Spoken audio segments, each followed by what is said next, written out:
listening to Everyday Evidence, presented by the American Occupational Therapy Association, helping the occupational therapy practitioner apply evidence to practice.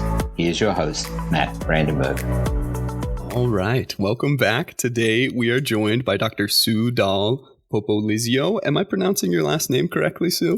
Yes, Popolizio. It's Italian. I love it. Well, thank you so much for joining us today. You literally wrote the book, Primary Care Occupational Therapy, with some partners and are kind enough to share with us your expertise on occupational therapy and primary care. So thank you for being on the show today, Sue. No problem. And I do have to say, with a lot of help from my friends, that book is really a collaboration of leaders in the field all across the country. So thank everybody for your input on that, because it really is a great resource for people trying to break into this setting. Absolutely. It takes a village, and you've been a leader in collaborating across the profession to promote OT in primary care. How much have you worked with Dr. Sherry Muir? I had the opportunity to interview her a couple years ago on this same topic, and she is just amazing as well and has done a lot of work in this respect. Quite a lot, actually. She's one of the editors on this book as well. And actually, we've co-authored quite a few things. She was involved in primary care before I was, and she was one of the first people I reached out to when I found out it was even a thing, which I learned during my doctorate, getting my doctorate. Yeah, and that's fascinating. Can you tell us a little more about your professional background and how that journey really continued to become involved in primary care integration? Yeah, I actually have worked in just about every setting except pediatrics, a little bit in straight mental health, but I was a CHT, so I worked with a lot of interprofessional teams. I worked closely with the surgeons, the physicians, and also the variety of people who would send us their patients, including primary care docs. Then I started getting arthritis, and then so I thought, well, I can go into academia. I just need to get a doctorate. So I was already an OT for over 20 years, and I thought, what kind of doctorate am I going to get? Since I'm already a practicing OT, I want to get something that's going to make me a more well-rounded OT. And so I discovered this doctorate in behavioral health, and it really was integrated behavioral health. The degree was born out of the ACA in response to the ACA to add behavioral health into primary care.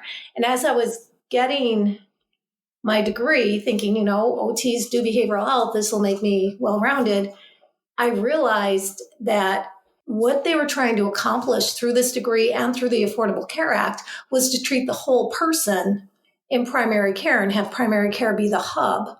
And the more I learned about it, the more I thought, this is a no-brainer. OTs should be here. We have been integrated providers, integrating medical and physical health conditions with mental health as long as our profession has existed. So this was like, wow, this makes a lot of sense. And so after I got my doctorate, I stayed at ASU in their integrated behavioral health program because it was interprofessional. And I really felt like OT needs more visibility because people don't understand what we have to offer in primary care. So that's how I got there. And that's why I stayed there. And hopefully I was successful. I do think we are increasing our visibility in this setting and as part of an interprofessional team. Yeah. But we still have a ways to go. Always. There's always more we can do as a profession.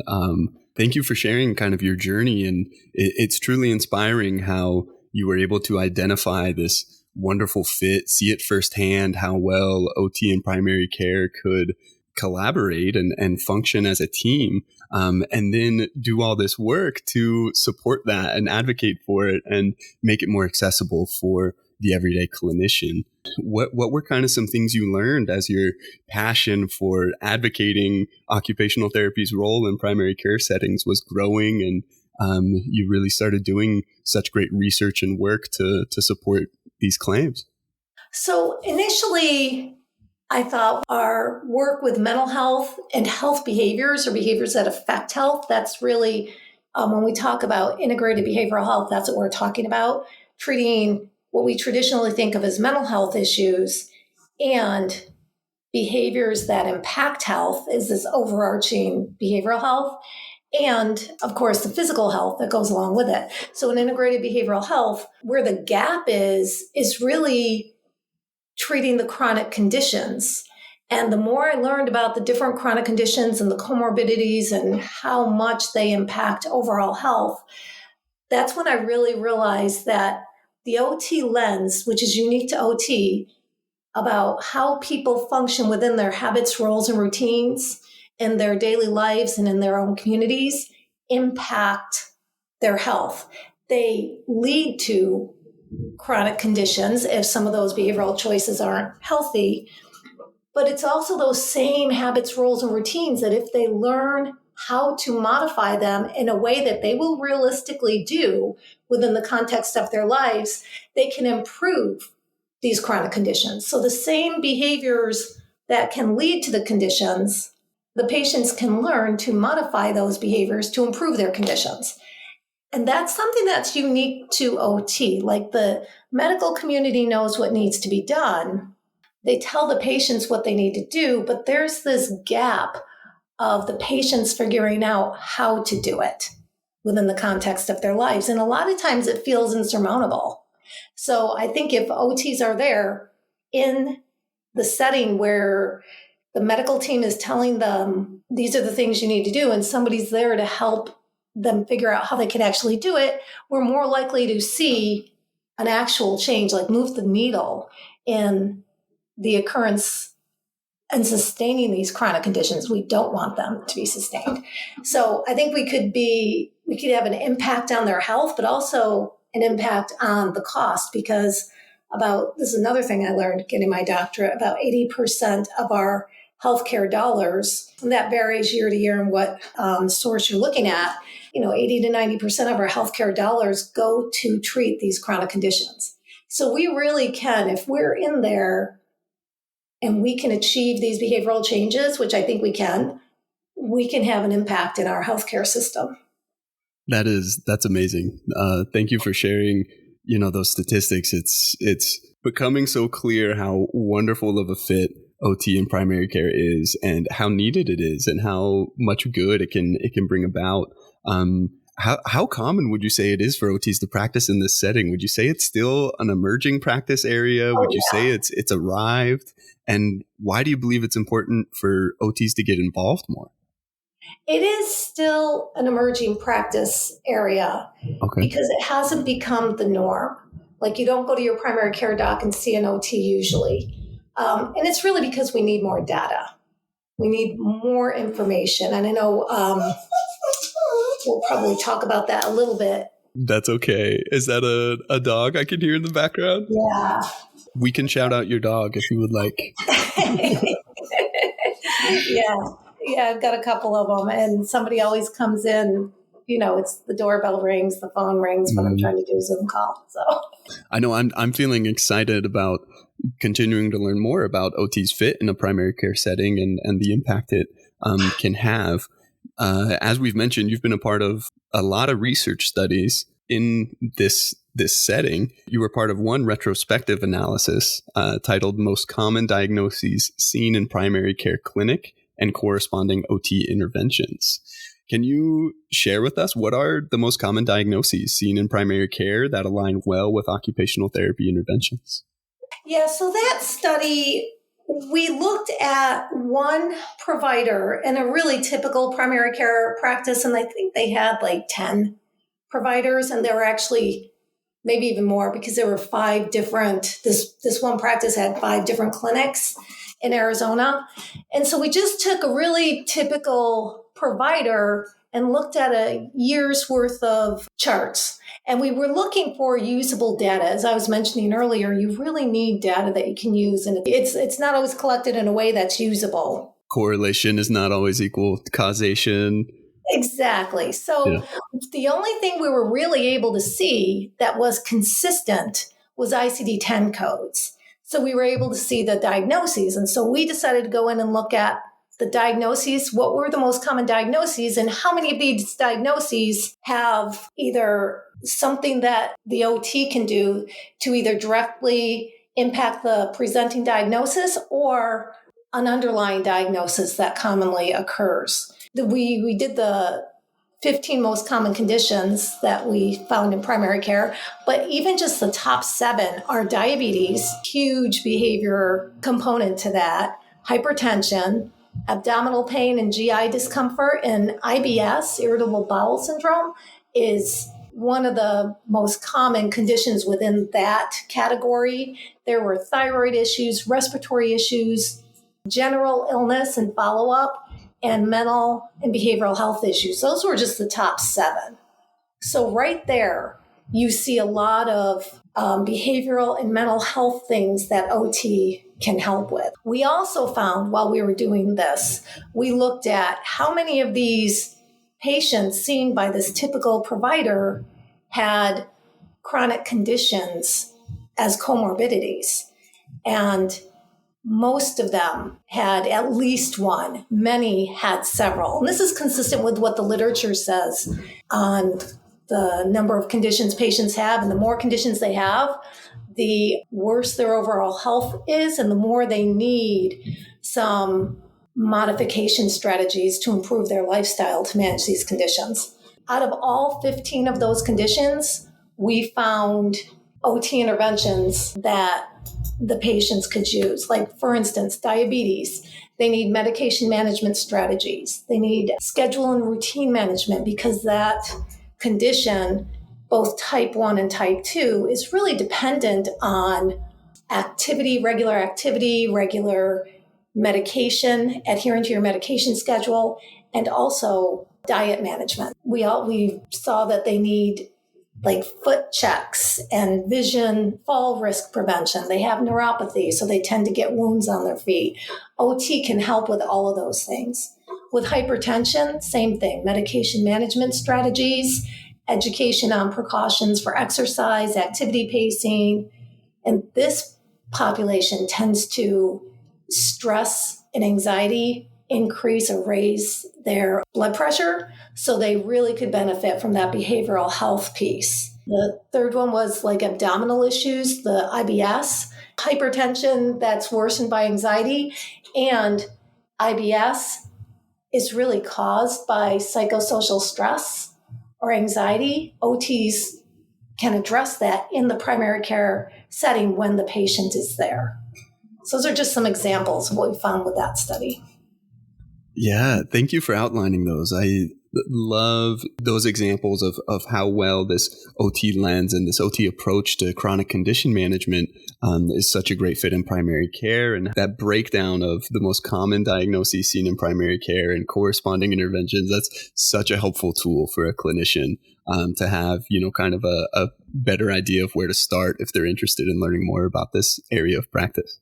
Yeah. And another thing about these chronic conditions, most of the patients that I would see when I was an outpatient would often just need something simple. They don't need extensive time, equipment. They just need like 1 or 2 visits and they're done. Otherwise, we can refer them out. And about 90% of these referrals that we send off site, especially for behavioral health issues, they're not completed. The patient never actually follows up with a referral.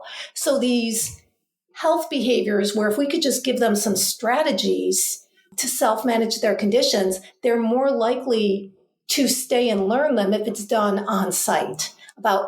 Studies have shown that about 80% of these referrals are completed. So 90% are not completed, meaning only 10% are completed when you refer them off-site. About 80% are completed when this behavioral health aspect is done on site. And that's actually consistent with another study I found where barriers, pivots, something to that effect. I come up with the titles. I don't always remember them. But we basically had arranged to see patients with diabetes in a primary care clinic, and the physician got cold feet at the end, right before the OT was going to start. And so we found another clinic and same thing. But the physicians agreed to send them to an OT clinic offsite where we offered the same behavioral health modification strategies or the behavioral modification strategies for their diabetes. And we did show improvement, but only about 10% of the patients completed the referral. The physicians referred far more than actually came. Wow. So again, if the therapist is on site, they're much more likely to benefit from the OT treatment we have to offer. The reason we're so effective is because we address the habits, roles, and routines that lead to or underlie these chronic conditions. So if they don't come to us, it's not going to happen. And it's just more likely to happen if we're on site. Absolutely. That statistic is staggering to me. My jaw just hit the floor from a 10% off-site follow through, and it increases all the way to 80% with a clinician on site. That is such a dramatic improvement. And it just really is a testament to the quality of OT intervention and practice to be able to address those habits, roles, and routines, like you mentioned.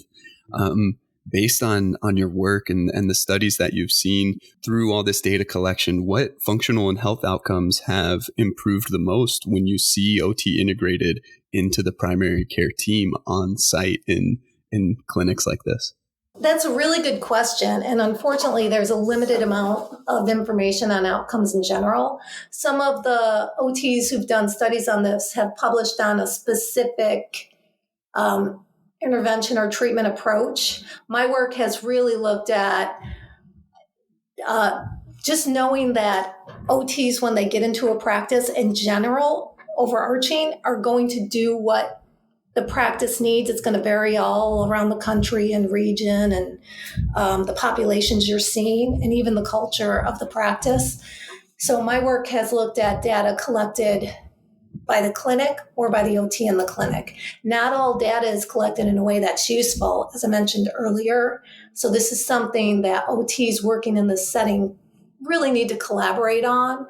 If you're able to collect the same data from each patient, then you can determine if your presence and your intervention has resulted in a change. I have a specific pilot study that I did with Mayo Clinic, if you want me to talk a little bit about those common issues that the OT addressed. Okay, so in that study, we actually had a really good sample size. The OT was embedded in the clinic, and we did a retrospective study. So the OT was there, and we tracked basically the diagnoses or the reason for the referral. Initially, we put them in categories. The reason for the OT referral usually was related to health management, musculoskeletal issues, safety and mobility, and vertigo. In this particular practice, they got a lot of vertigo patients, and the OTs that worked there, that was one of their areas of expertise. Again, every primary care practice is going to vary based on their patient panel. We looked at the notes from the therapist, notes from the doctor, and whether or not the reason for the visit was completely resolved.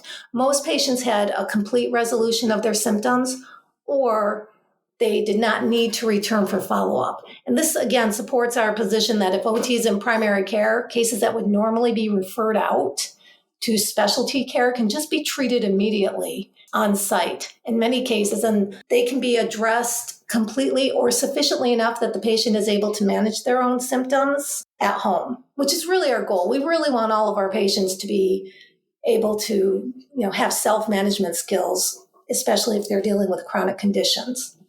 Absolutely.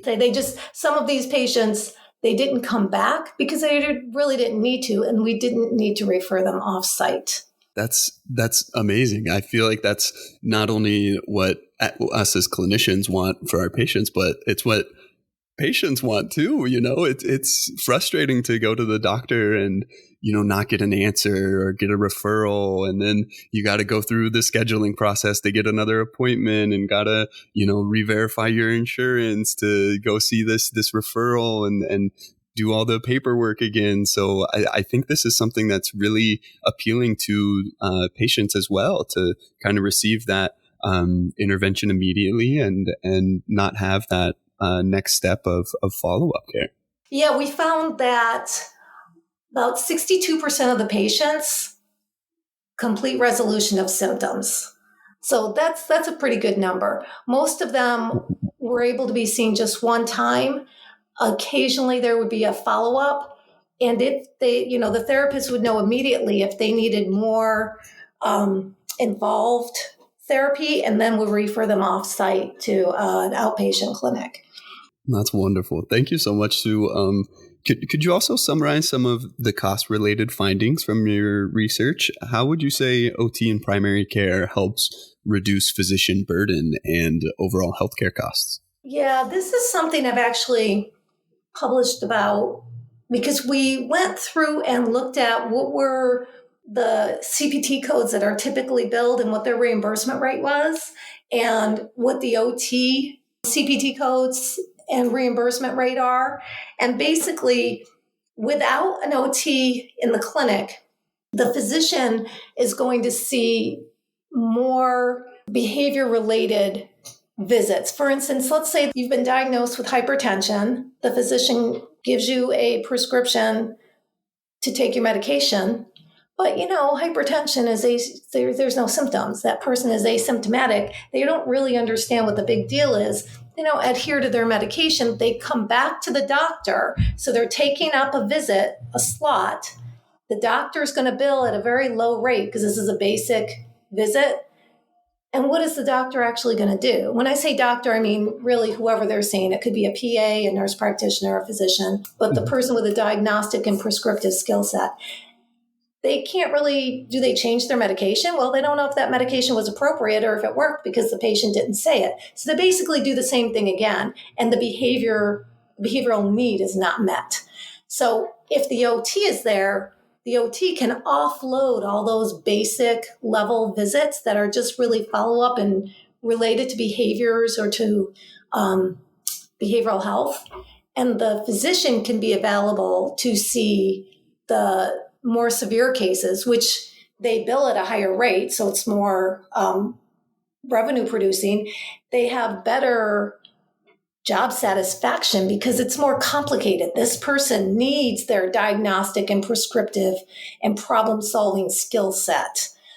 So it increases access to care for patients, increases interest, and improves job satisfaction for physicians. And the patients that need those behavioral interventions are seen right there on site as well. So it's really win-win. There's definitely a financial benefit to having the OT on the team, and there's job satisfaction. I love that so much. Those benefits are so important to a practice. In that pilot study, there was a statement and another question, and I found the results of this to be really important, and they really stuck out to me. The statement one was, there is a need for OT services in PCP. And who was this survey distributed to, and what were kind of the results of that line of questioning? This was pretty interesting. So in this study, prior to adding the OT to the team, the PCPs were asked how much they agreed with the statement. And the statement was, as you said, there is a need for OT services in the primary care practice. Before the OT was added to the practice, about 13% agreed or strongly agreed with that statement. So that's very few. After the 18 months of having the OT in the practice, because that study lasted for 18 months, 96% of the respondents who were PCPs agreed or strongly agreed with that statement that there is a need for OT services in the primary care practice. So they didn't even know they wanted the OT until after the OT was put there. And then they're like, this is critical. They were also asked, how important do you feel it is to have an OT integrated into the primary care practice? Before the study, 87% of the respondents said it's of average importance. None said it was absolutely essential. After the study, 61% said it was absolutely essential to have an OT in the practice, and 30% said it was very important. So that means 91% overall felt that OT was absolutely essential or very important. That's huge. They didn't know what they didn't know. That's why the OTs really need to get out there and educate the primary care team what they can bring to the table. Yeah, absolutely. Those statistics are amazing. It's one of those, they don't know what they're missing until they experience it with having an OT there in clinic. Exactly. This is such an amazing practice area. I'm having such a fun time learning about it directly from you, Sue. But in application, things don't always work out beautifully, and like they sometimes do in a controlled research setting. What are some of the barriers you've encountered, whether they be cultural, logistical, or systemic, that kind of challenge the integration of OT in primary care, and how could clinicians begin to overcome some of those? Yeah, so there definitely are a lot of barriers across those categories. Culture of the practice can be a barrier, although that's probably been the least barrier I've encountered. Are the providers open to another provider type, or are they set in their ways? That's where there's an old adage that status quo is always your biggest competitor. That's where they don't want to do anything new. They don't want to learn anything new. So they're kind of stuck in their ways. But that's actually more rare than the other barriers. The biggest barriers I've seen are logistical, where are we going to put this new provider? We don't have enough space. Space is always an issue.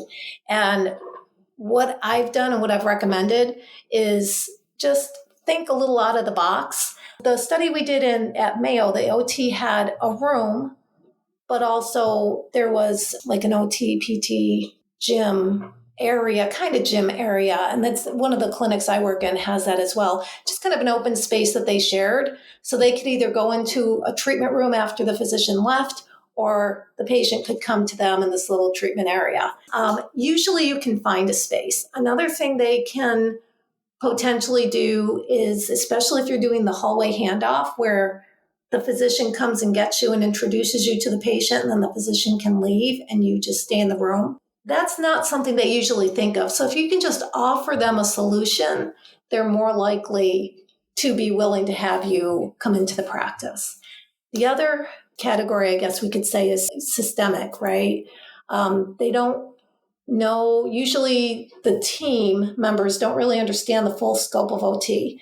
Most providers in other professions, when I first started practicing, they didn't even know what OT was. Now they have an idea, but their idea is usually influenced by their experience. So when I work with hand surgeons, they think of OTs as hand therapists treating trauma, and they like our approach, so they send us their patients. They don't understand, they don't realize we have all this training in mental health, and we can do worksite evaluations, and we can do cognitive assessments. Like, they don't know this full skill set. So that's pretty true across the board.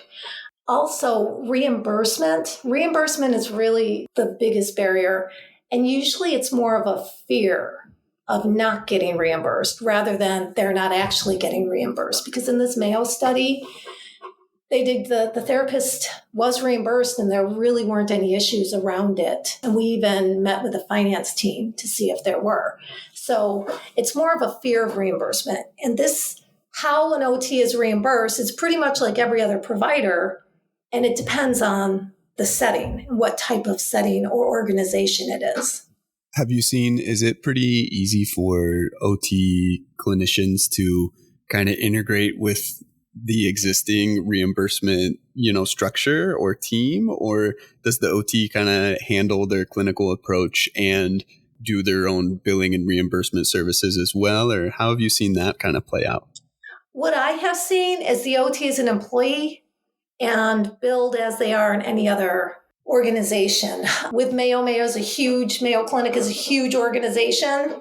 And where I live, we did this not too far from where I live. We have a Mayo Clinic hospital. So it was this huge organization and wrapped up in their structure. So the OT didn't really get involved.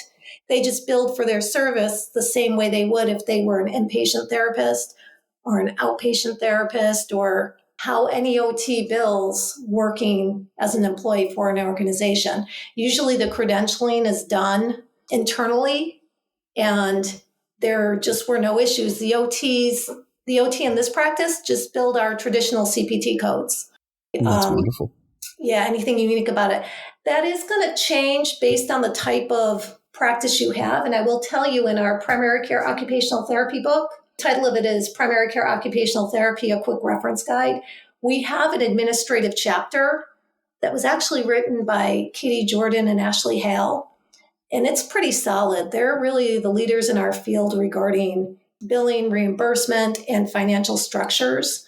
So depending on like the type of organization dictates how they bill. There's a lot of information on that book, in that book, for anybody who's interested in doing this. Absolutely. Thank you for mentioning that reference. I'll be sure to include a link to that book and specifically the administrative chapter in our episode description, so our listeners can find a link to purchase that book and learn some more about this topic. Thank you, Sue, for mentioning some of those strategies to overcome what some of these barriers may be.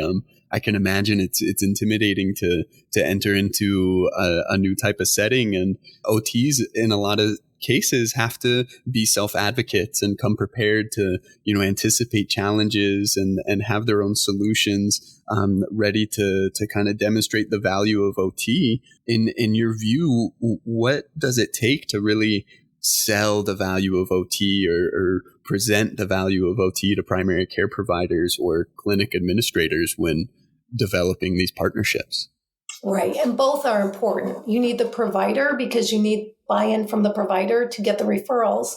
And you do need administration to understand what you can do and to demonstrate that you will be paid for your services so that you are a sustainable team member. Probably the best strategy if you want to get buy-in from the physician and you want the referrals, shadow the physician or the provider. Again, nurse practitioner, PA, whoever the primary care providers are. Shadow them, and with each patient you see, tell them what you would do, how you could help address some of the issues, because often the patient presents with an issue, but has an underlying issue that's impacting their condition. Like uncontrolled diabetes is a huge problem in primary care, and depression contributes to poor glucose control. So if the patient comes in and there's a sense of depression being a factor, the OT can pick up on that, do a quick screen, and start getting that ball rolling.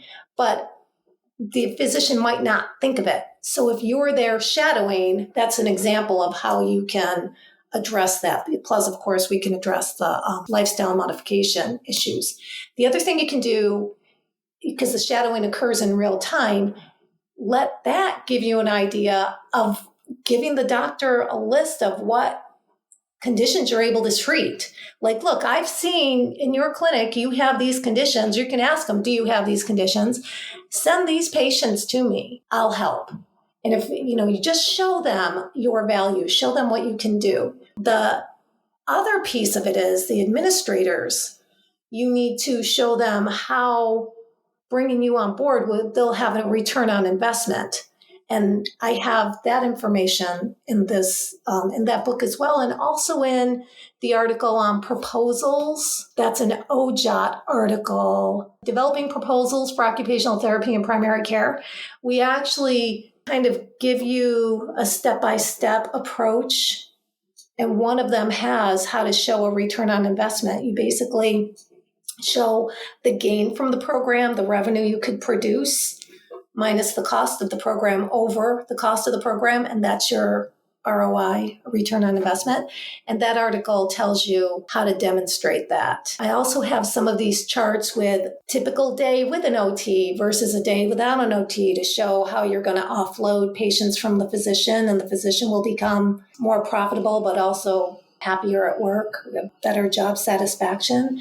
And I have a table you can modify based on the practice on how you could potentially treat patients and bill in that practice as well. They do well with graphics and numbers. It's not just hypothetical. It's like, look, this is how I can help. Sorry for the long-winded explanation, but it really does take some effort. I think it's an effort worth taking. Yeah, absolutely. And those are such wonderful resources that you've developed and made accessible. They'll be linked in our episode description so listeners can investigate more. It's really wonderful the way it's laid out. I wanted to ask, was there anything else you wanted to add into how OT fits into current models like patient-centered medical homes or value-based care, which are kind of current emphases of the healthcare system as a whole right now? Yeah, this is what I meant about the different organization types. People tend to get caught up in, oh, well, this is a different organization type, and the fear stops them. But we fit in the same way any other provider does. If you're talking about reimbursement, we bill CPT codes, physicians bill CPT codes, other providers bill CPT codes, and others aren't billable services or billable entities, and their services are just wrapped up into the cost of doing business. We actually are a billable service. So we actually have a stronger argument that you should have us there. Also, a lot of these types of practices that you mentioned, like PCMH, there's also federally qualified health clinics that tend to have some wraparound services, and they're patient-centered. And OT, as I mentioned earlier, is very patient-centered and whole person care. We treat the medical and the behavioral health. And it fits well in these settings because they're already in tune to the mental health and the behavioral health issues and the chronic conditions. They often incorporate this hallway handoff or warm handoff, sometimes it's called, model, where the doctor introduces you to the patient and then the doctor leaves and you kind of take over. That builds trust. That's why it's a model that's been embraced. There's an employee model. There's also a consulting model. Some of these programs have value-based billing. Again, you're just another billable service. And that's discussed in more length in the book as well. Thank you so much, Sue. I really love the idea of this hallway handoff. It's almost in my mind the second step after developing an elevator pitch. Okay, now I'm going to perfect my hallway handoff and really get the ball rolling. How would you describe the role that occupational therapy can play in addressing social determinants of health within the primary care model? Social determinants of health impact everything, and almost everything can be a social determinant of health. So that you look at access to care, you look at where the patient is, you look at what resources are available. So you really have to kind of have this global mindset and know what resources are available and who your teammates are. So primary care is inherently an interprofessional team. If you're on this team, you can work to ensure that the patients receive any referrals that they need for treatments, or even just identify community resources that the patient could benefit. Like, is there a support group? Is there a pharmacy nearby? Is there a delivery service that they could use that their insurance can cover? Just being aware of some of that, the resources, you can educate the patients how to use these resources. Some of our coping strategies and lifestyle modification strategies can help patients identify what they can realistically and safely do in their environment. For instance, if they are in an area where they need to increase their activity, but they can't really safely go for a run, perhaps they could do 2 flights of stairs 3 times a day. You know what I mean? It's like we look at where the habits, roles, and routines need to be modified, and we come up with the modifications as the OT. We look at their environment and we come up with how to navigate that environment or the resources within.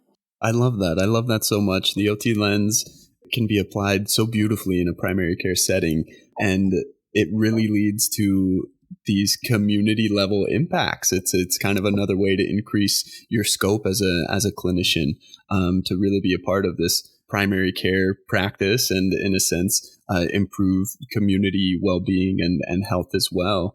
What are some skills or knowledge that you would recommend practitioners develop to really thrive in a primary care setting? I think the biggest skill, honestly, is confidence. and like self-awareness. You need to be willing to demonstrate and explain what you can contribute to this team and to the patients that they see, because they don't exist in isolation. You're going to be a team member. You also need to be open-minded. How can you help? I think if you have the lens, how can I help both the practice be more productive and successful, and the patients to be healthier, what's going to get them there? So you just need to be open-minded.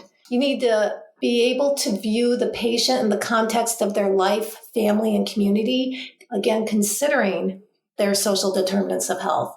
You need to think about their habits, roles, and routines, and how you can help the patient find a realistic modification to make positive lifestyle changes. For instance, the physicians will often say, well, you need to exercise more and eat less. And to the patient, that doesn't really tell them much. And you look at this patient, you think, well, you could go for a run, but that's not going to happen. Realistically, that particular patient is probably not going to become a runner.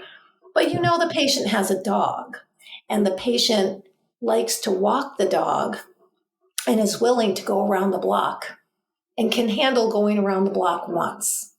Maybe set a schedule to go around the block twice a day, then increase that in pacing to 3 times a day. That sort of thing. That's the piece that we as an OT look at that the rest of the medical team typically doesn't.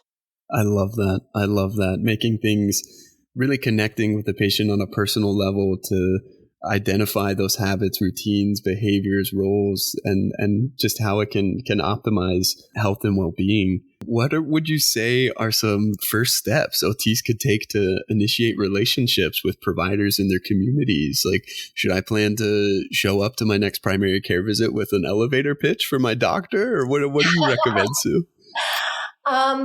Well, you want to ask them about what populations they have difficulty managing, especially those that are difficult to manage because of behaviors, adherence, behaviors that have led to the condition. There's a lot of adherence issues, especially in chronic condition management, which again uses about 80% of our healthcare dollars. So they're going to want to find out what populations the practice is seeing and explain how they can help with that.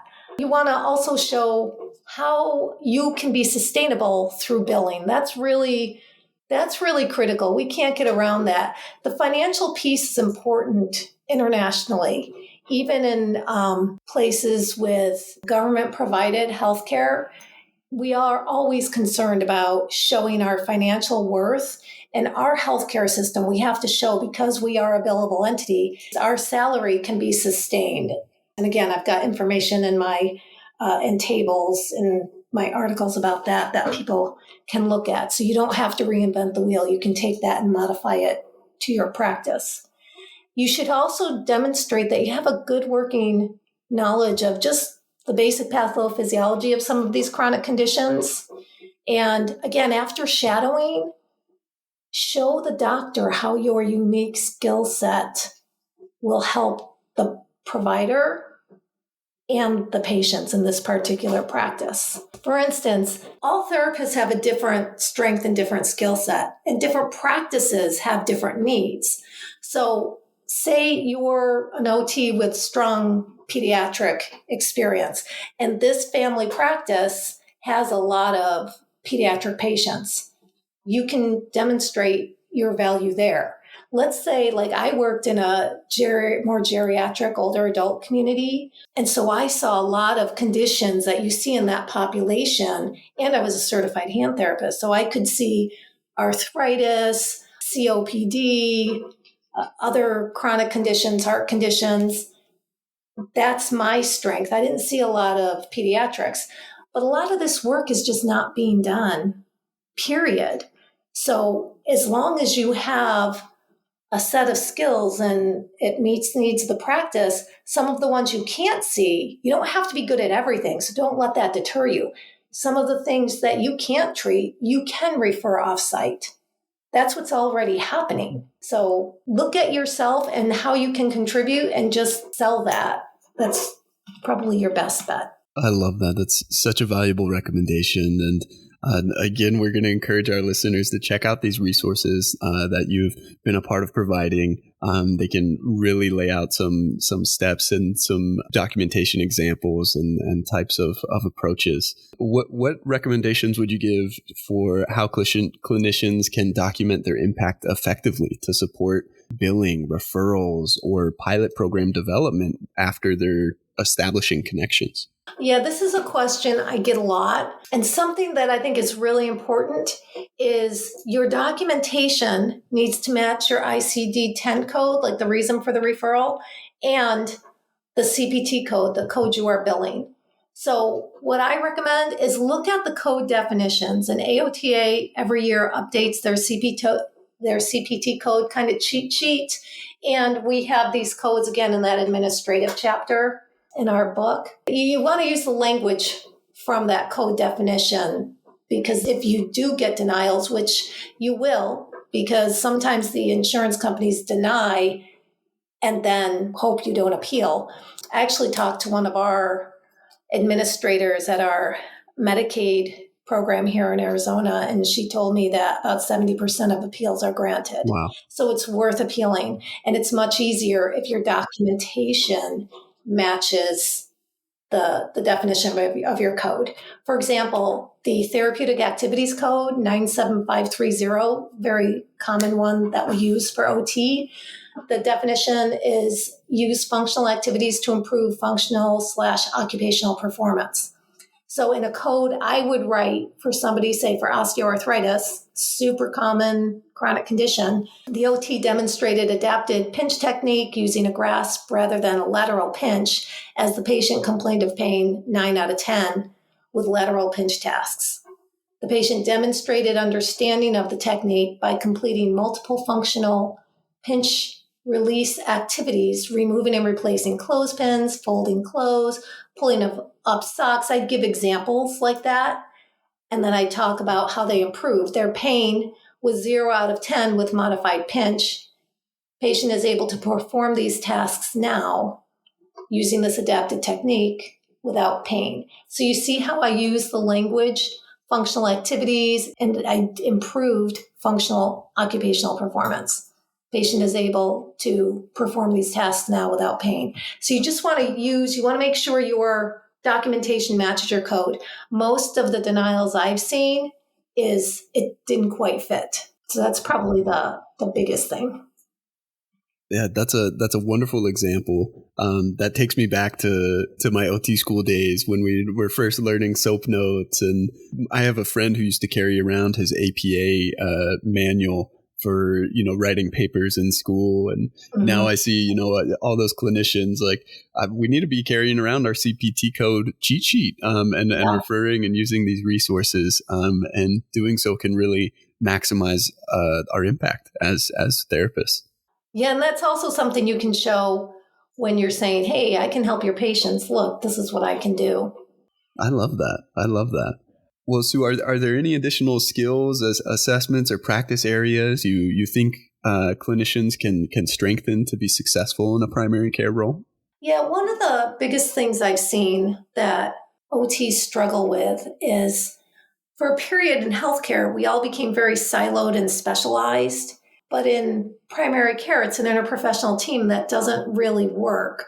So you want to make sure your documentation matches your diagnosis and CPT code. But you also need to be aware that in general practice, you want to use assessments that people understand, and all the practices vary. So you want to see what assessments the clinic is using or what assessments you can use that your teammates will understand, your non-OT teammates will understand. You want to use brief assessments because it is a fast-paced setting. So if you're going to do a formal assessment, use something that the other providers are familiar with, like the PHQ-9, that's quick, a quick screen for depression that pretty much every profession uses, and we use it in OT.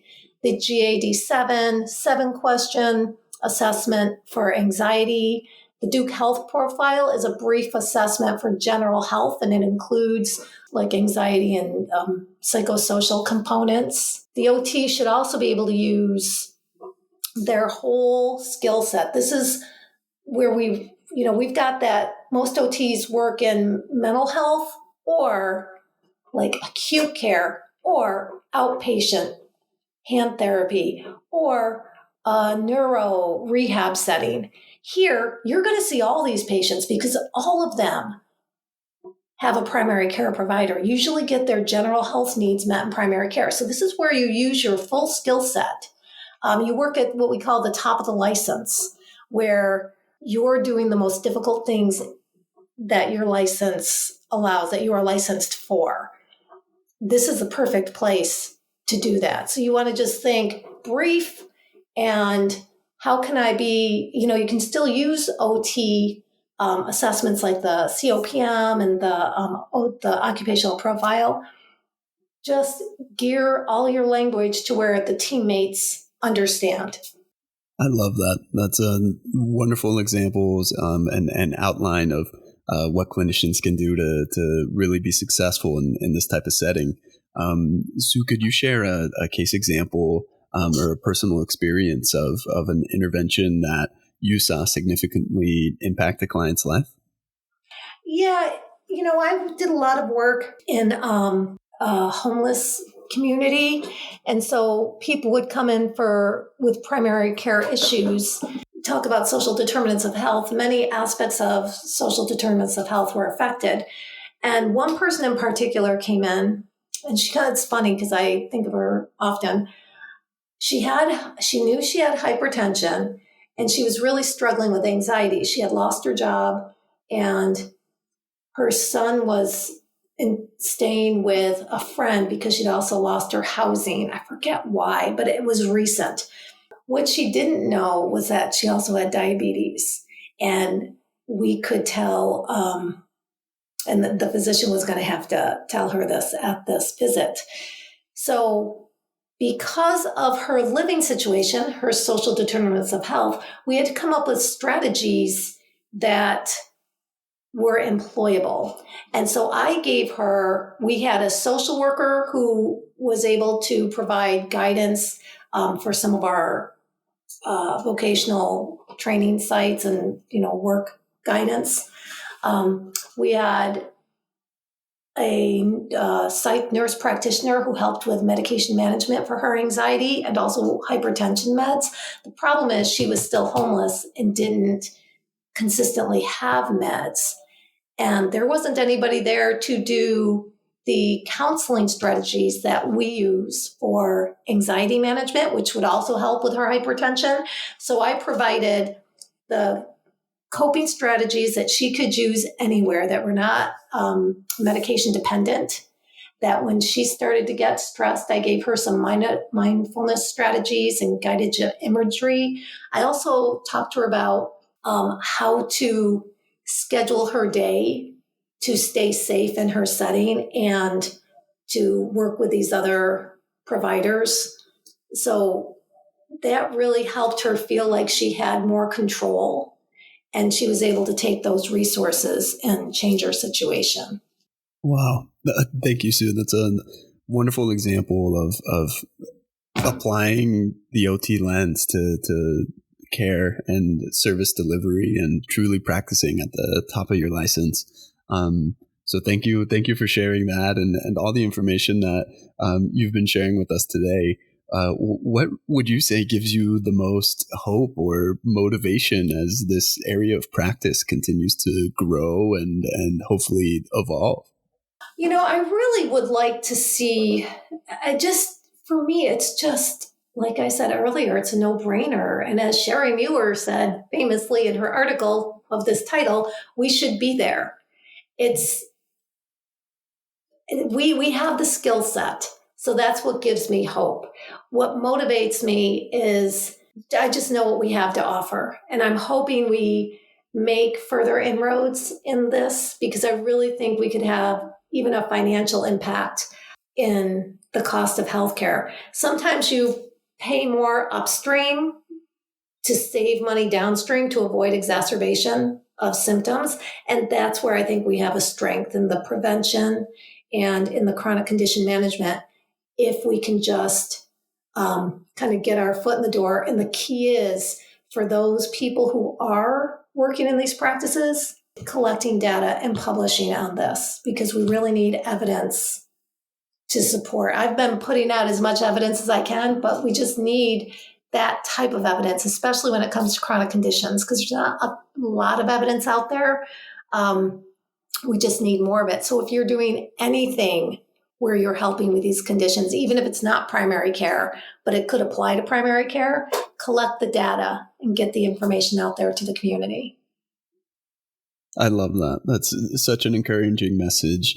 What advice would you give to a clinician or even a student who may be, in a setting like that? What could they do to start collecting that data, or how do they approach, getting started with it? Well, look at the resources that are available. You're going to give them several here. And just to be clear, none of these are just me. These are your colleagues and leaders in the field around the country working together. These are all collaborations, all of these resources, all of these articles, this book. This is working together to get this information out there. So you want to look at the resources available, because these are what the people who have started this are finding. Identify a practice in your area. See if they're willing to hire or contract with an OT.